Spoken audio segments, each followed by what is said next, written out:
Alright, YouTube, so I finally got around to finishing the Pickeroon project. If you want to see what it looked like beforehand, you can check out my video. It's titled Upcoming Hatchet and Pickeroon Projects, I think, something like that. But I got this back last spring, and it was just really rusty and in pretty bad shape. But I got it so cheap that I couldn't really pass it up. I think after shipping it was $15 on eBay. So I finally got around to getting it cleaned up yesterday and then hung it today. But overall I was pretty happy with how it went with the sanding. But it had some pretty deep pitting, so there's still a few spots there that you can see that aren't great, but they're not terrible. I need to try to get the nose sharpened up a little bit.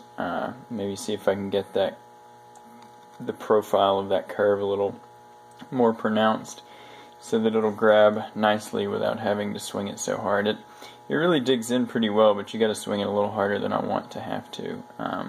Hanging it did not go quite as well as I wanted. I wanted to get a firm, really tight grip on the axe handle with it, because I wasn't going to put a roll pin through it, and I wanted to make sure it was on there really good. But as you can see, I split my handle on each side.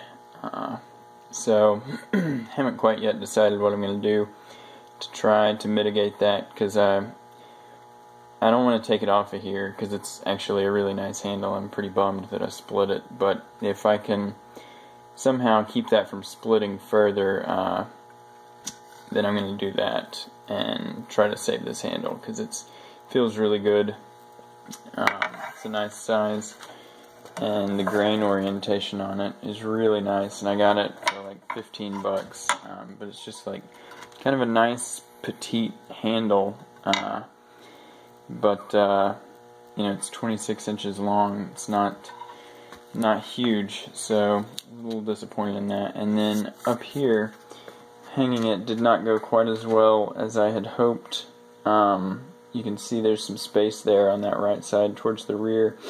I had to saw down into the handle a little more so that I could get the wedges down in there, but the cut that I made was not as wide as the original cut, and so my wedge ended up getting jammed up, and I couldn't get it hammered down in there any further, and so I couldn't get it pushed all the way up against the side on that part.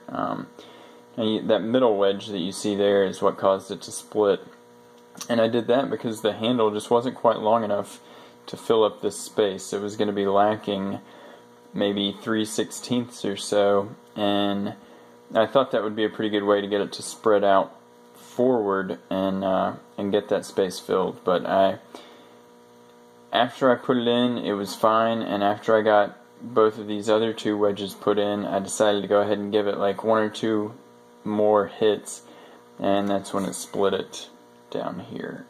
So lesson learned there.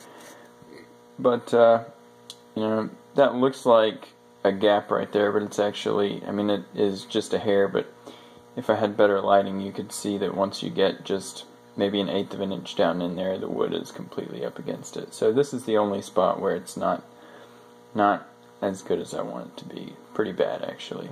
But I did put these step wedges in there just to try to mitigate any slipping, and you know, the fit around, I mean, I took my time with that, so that worked out pretty well, and you can see couldn't quite get it perfect right there, but I was pretty happy with that. So overall, I think it turned out pretty well. For right now, I think I'm going to keep it. I thought about putting it on eBay, but there's a bunch on there, and they don't really sell unless they're, you know, in the $30 to $40 range, and I've got about $30 in it, plus a whole lot of my, not a whole lot of my time, but enough of my time that, you know, I like it. I don't need $30, so I'll probably just hold on to it and see how it works out. But I've got some decent sized trees that I've got to take down anyway, so we'll see how handy it turns out to be. But anyway, Give me a like, subscribe if you enjoy the video. Check out my other videos, and talk to you guys later.